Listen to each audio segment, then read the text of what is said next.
Disclaimer. This channel does not promote any violent, harmful or illegal activities. All content provided by this channel is meant for an educational purpose only. नमस्कार, मैं हूं आपके साथ अंकिता। आप देख रहे हैं एसके लाइव। आज हम बांग्लादेश की वर्तमान स्थिति को लेकर एक खास शख्सियत के साथ जुड़े हैं। हमारे साथ यहाँ स्टूडियो में आज जुड़े हैं डॉक्टर विश्वजीत रॉय, विद्यार्थी स्टेट प्रेसिडेंट। हम उनसे बात करेंगे, उनकी क्या कुछ प्रतिक्रिया है। आपका स्वागत है एसके लाइव में। नमस्ते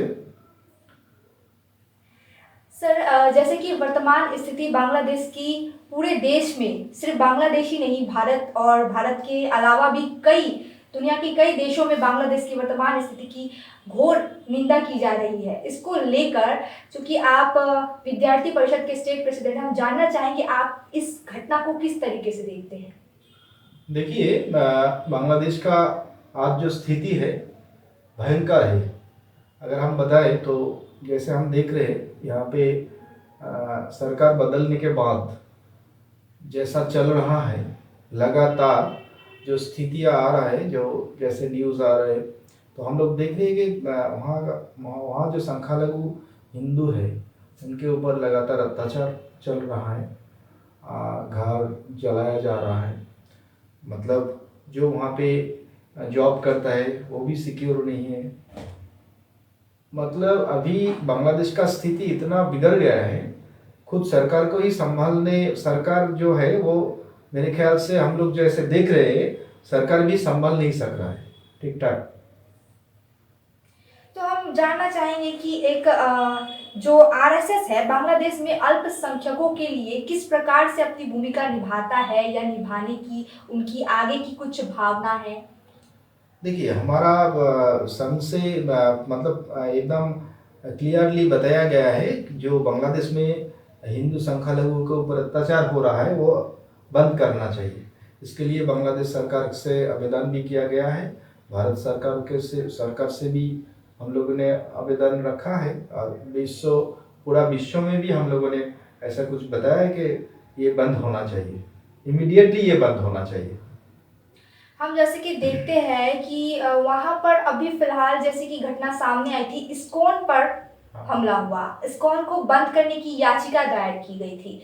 तो एक देश जहाँ पे हर समुदाय के लोग मिलकर रह सकते हैं, वहाँ पर क्या ऐसा क्यों हो रहा है कि एक मंदिर बंद होना चाहिए, या इस्कॉन के जिस प्रकार से चिन्मय कृष्ण प्रभु को गिरफ्तार किया गया, इस घटना पर आप इसको कैसे देखते हैं। जैसे आप देखिए, चिन्मय कृष्णदास प्रभु का जो वीडियो उन्होंने जो बताया है एक प्रोग्राम में, जैसे वो प्रतिवाद उन्होंने संगठित किया था, उस वीडियो को अगर आप देखेंगे, कहीं पर चिन्मय कृष्णदास प्रभु ने किसी के ऊपर, मतलब आप ऐसा कुछ बोलेंगे, ऐसा कुछ काम करेंगे जिस वजह से हम आपको देशद्रोही बोल सके, ऐसा उन्होंने कुछ नहीं कहा।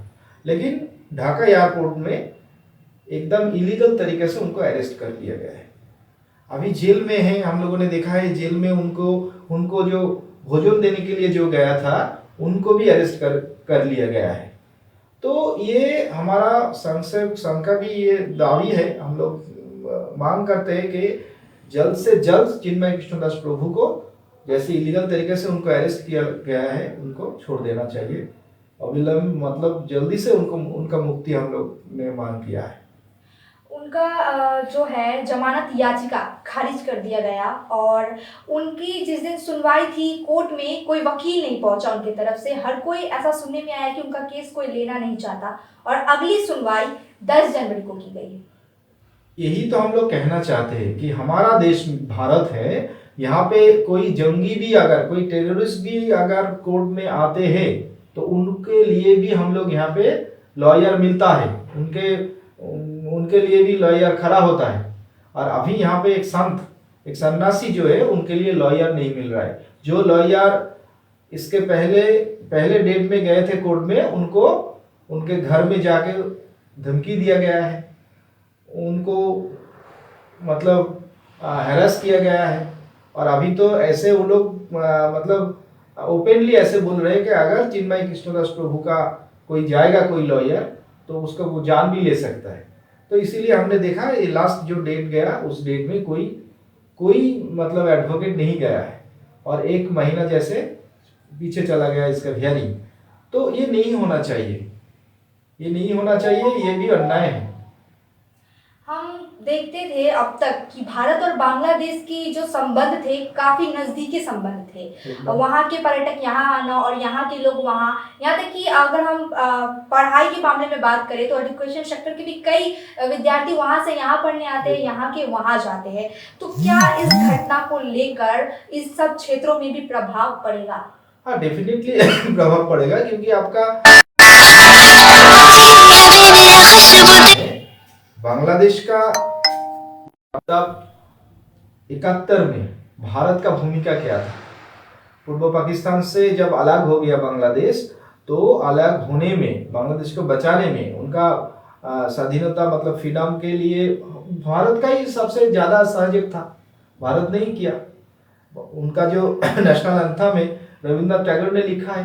आजकल हम देख रहे हैं कि इमीडिएट इसके बारे में वो लोग चर्चा शुरू हो गया है कि ये रविंद्रनाथ टैगोर के लिखा हुआ जो नेशनल एंथम है बांग्लादेश का, वो लोग शायद वो लोग चेंज करेगा।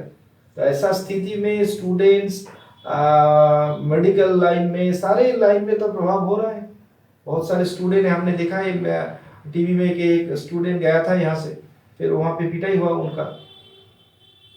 हम जहाँ तक सुनने में आता है और हम कई बार ये सब चीज़ें सुन चुके हैं, देख चुके हैं और ये इतिहास रहा है कि बांग्लादेश का सृजनकर्ता भारत को कहा जाता है।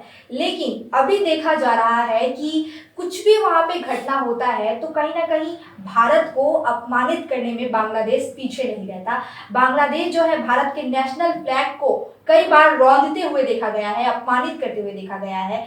तो इसको लेकर आप क्या कहेंगे? देखिए, नेशनल फ्लैग हर देश का एक पहचान होता है और उसके साथ जुड़ा रहता है उस देश का सम्मान।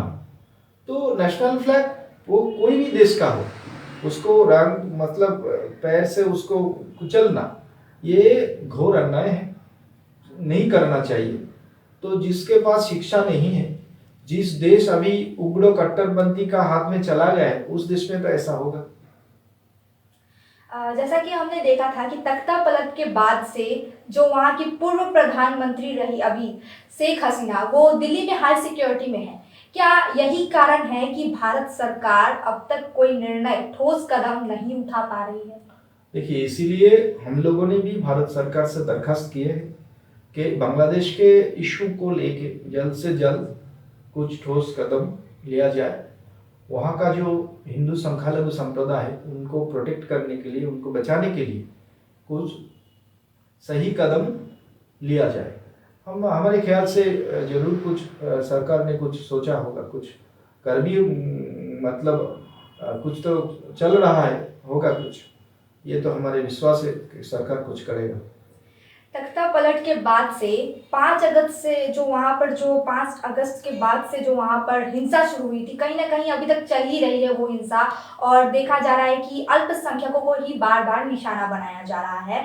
तो अभी जो वहाँ पर वर्तमान सरकार है, मोहम्मद यूनिस की सरकार, तो उनको नोबेल पुरस्कार मिला था शांति के लिए। क्या लगता है, इसको आप किस तरीके से देखते हैं कि अब देश में शांति नहीं है कहीं? नहीं, हम तो यही आशा करते हैं, जिस आदमी को नोबेल प्राइज दिया गया है शांति के लिए, मानवता के लिए, उनको नोबेल प्राइज दिया गया है और उन्होंने ही अभी मतलब चेयर पे बैठे हैं। तो हम आशा करते हैं कि वो ये संभाल लेंगे, शांति लाएंगे। लेकिन अगर कट्टरपंथियों को उन्होंने कंट्रोल नहीं कर पाएंगे तो कैसे शांति आएगा?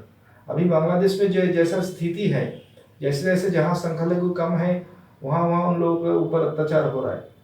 तो ये कट्टरपंथियों को कंट्रोल में लाना होगा सरकार को, यूनिस सरकार को। इसको मतलब जबरदस्त तरीके से अगर उन लोगों ने इसको कंट्रोल में नहीं कर पाएंगे तो ऐसा स्थिति और भी बिगड़ देगा बांग्लादेश को। हम देख रहे हैं कि अभी वर्तमान में केंद्र सरकार की तरफ से कोई कदम नहीं उठाया जा रहा है, ठोस कदम नहीं उठाया जा रहा है। लेकिन जो राज्य सरकार है, मुख्यमंत्री ममता बनर्जी ने भी साफ कर दिया है कि केंद्र सरकार इस पर जो भी निर्णय लेंगी वो उनके समर्थन में है। और भी कई पार्टियां हैं और भी कई लोग हैं जो चाहते हैं कि केंद्र सरकार इस पर कदम उठाए। लेकिन अभी तक केंद्र सरकार की तरफ से ऐसी कुछ ठोस प्रतिक्रिया हमें देखने को नहीं मिली है। तो क्या लगता है कि इसमें देरी का कारण क्या हो सकता है? देखिए, इसमें देरी का कारण तो सरकार बता सकता है, लेकिन हमारा मांग है कि सरकार कुछ करेगा। अभी ममता बनर्जी ने जो कहा है तो ठीक है, उन्होंने सपोर्ट किया है।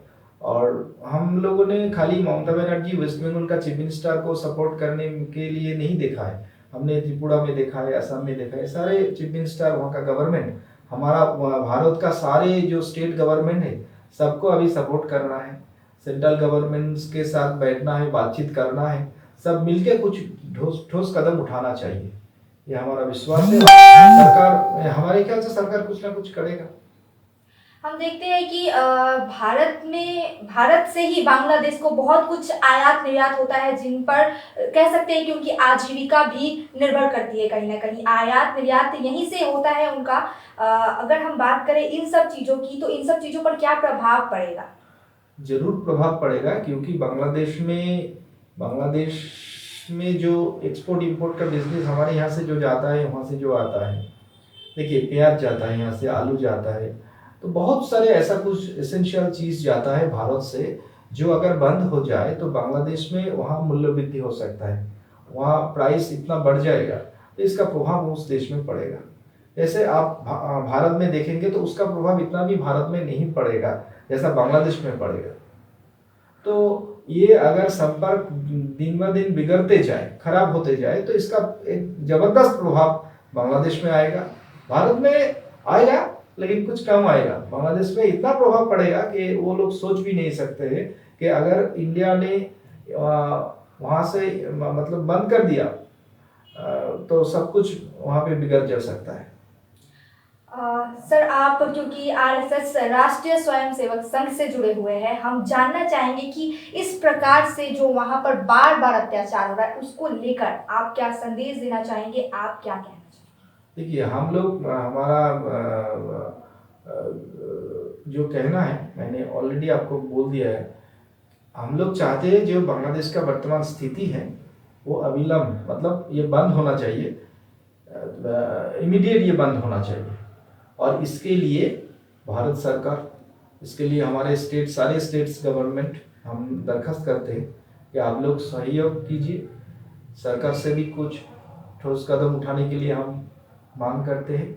और पूरा विश्ववासी के, मतलब पूरा वर्ल्ड में हम ये भी आवेदन दरख्वास्त करते हैं कि ये जो बांग्लादेश का स्थिति है आप लोग देखिए, देखने के बाद आपको ये जो हिंदू संख्यालघु के ऊपर अत्याचार हो रहा है, इसके लिए आप लोग भी, जैसे यूएनए है आपका, जितना इंटरनेशनल हमारी संस्थाएं हैं, सबसे हम आवेदन करते हैं कि इसके लिए आप लोग भी कुछ कीजिए। बांग्लादेश सरकार को, जैसे हम मांग करते हैं, बांग्लादेश सरकार को भी हम रिक्वेस्ट करते हैं कि आप इमीडिएट, जल्द से जल्द, अगर ये मतलब ये जो अग्नि है इसको अगर आप पानी नहीं डालेंगे, नहीं डाल पाएंगे तो ये सबको राख कर देगा। तो इसीलिए सरकार, बांग्लादेश सरकार से भी हम लोग मांग करते हैं कि आप लोग ये जल्द से जल्द इसको मतलब शक्ति से थोड़ा देखना पड़ेगा। जैसे हम लोग देख रहे हैं कि बहुत सारे इंसिडेंट हुआ, लेकिन पुलिस का जो भूमिका है, वहाँ का प्रशासन का जो भूमिका है, वो इतना अच्छा नहीं हम लोगों ने देखे। वहाँ पे भारत विरोधी इतना कुछ हो रहा है, लेकिन एडमिनिस्ट्रेशन कुछ नहीं कर रहा है, ये भी ठीक नहीं है, इसको भी देखना पड़ेगा, नहीं देखने से बिगड़ते जाएगा सब कुछ। बहुत बहुत धन्यवाद आपका। हम भी चाहेंगे कि बांग्लादेश में जो वर्तमान स्थिति है उसमें सुधार आए, और बांग्लादेश सरकार और भारत सरकार और तमाम देशों के सरकार जो है इस पर नज़र दे और इस पर कंट्रोल करने की, इस पर काबू पाने की कोशिश करे। ऐसे ही तमाम खबरें और अपडेट्स हम आप तक पहुंचाते रहेंगे। तमाम खबरों और अपडेट्स के लिए देखते रहिए एसके लाइव। धन्यवाद। शादी का हो या प्री वेडिंग शूट, यादों में रंग भरना है जरूर। प्रोडक्ट्स हो या कोई नया ब्रांड, चमक उठेगा सबका नाम। हर वीडियो में मिले सिने मैजिक, हर फ्रेम को बनाए एक सीड वेब्स पर करो यकीन, हर पल को बनाए ये हसीन। सोमानी डिजिविजन एंड प्रोडक्शंस, हर पल हर फ्रेम बस आपके नाम। Are you looking for a best boarding school in West Bengal? We got you. Welcome to Mayur School, Siliguri. In collaboration with Mayo College General Council, Ajmer. Why Mayur? 12 acres of area with using 5 structure, AC bus facility, modern and advanced education, holistic development, AC boarding house, computer lab, smart classroom, sports complex, semi-Olympic swimming pool, library and hostel facility, Rohit Sharma Cricket Academy, Admission open for new session 2025 and 2026. pre-primary, nursery, LKG, UKG and class 1 to 8. Scholarship up to 30% off on tuition fee. Damro Furniture's big festival sale is here. Celebrate this festive season with Damro Furnitures with mega savings on every piece of furniture. So what are you waiting for? Visit your nearest Damro store today or go to www.damroindia.com.